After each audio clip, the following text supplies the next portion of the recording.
Pertama, hukum tato dulu. Ya. Dalam Islam, tato yang sifatnya permanen itu dilarang. Jelas ya? Dan itu salah satu bentuknya was-was setan. Ajakan setan tuh salah satunya merubah bentuk tubuh pada sesuatu yang bukan fitrah. Ya, tato fitrah bukan? Bukan. Kalau fitrah semua akan ditato. Ya, tapi karena itu bagian-bagian, ya ada orang mengatakan seni, tapi seni ada tempatnya. Bukan di tempat yang tidak seharusnya. Oke? Nah, dari mana taunya? Di An-Nisa, surah keempat. Ya, kalau kita baca dari ayat 116 tentang syirik, 118, 119. Wala udillannahum wala umanniyannahum wala amurannahum fala yubattikunna adhanal an'am wala amurannahum fala yughayyirunna khalqallah. Nah, jadi setan itu senang memprovokasi supaya kita itu merubah-rubah bentuk tubuh. Operasi plastik. Oke? Ada pernah dengar yang operasi plastik? Makanya kan sekarang plastik berkurang kan di itu. Di apa? Di berbagai tempat belanja itu ya. Nah, operasi plastik itu nggak boleh, kecuali dalam kondisi-kondisi yang tertentu, sifatnya darurat. Ya, misalnya ada musibah kebakaran dan sebagainya, mengembalikan bentuk yang kiranya wajar itu boleh. Tapi hidung dari misalnya pas pengen mancung, dimancungin operasi plastik tambah selang dikit misalnya kan, itu haram hukumnya. Haram karena merubah bentuk.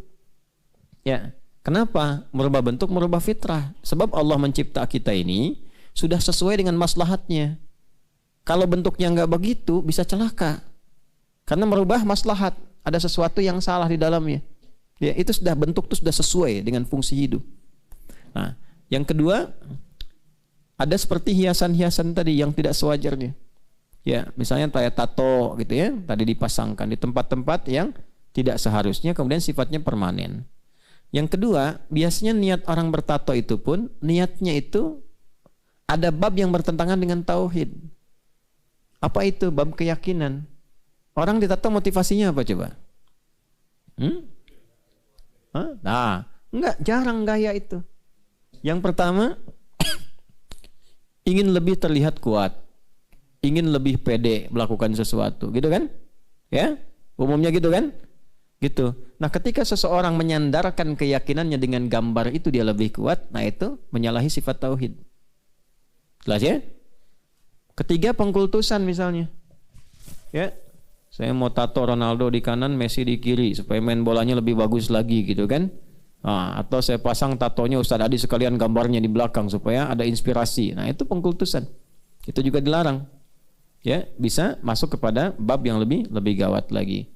Yang keempat, kalau dia ditato di tempat-tempat yang sekiranya menghambat pori-pori air masuk ketika bersuci, jadi masalah juga. Misalnya di tangan dipakai untuk wudhu, air tidak masuk, ya kan? Kemudian bagaimana kalau bukan di tangan, bukan di tempat-tempat wudhu, tapi kan kalau junub harus mandi besar, ya kan? Airnya nggak masuk, terhalang gitu. Sampai ke situ babnya.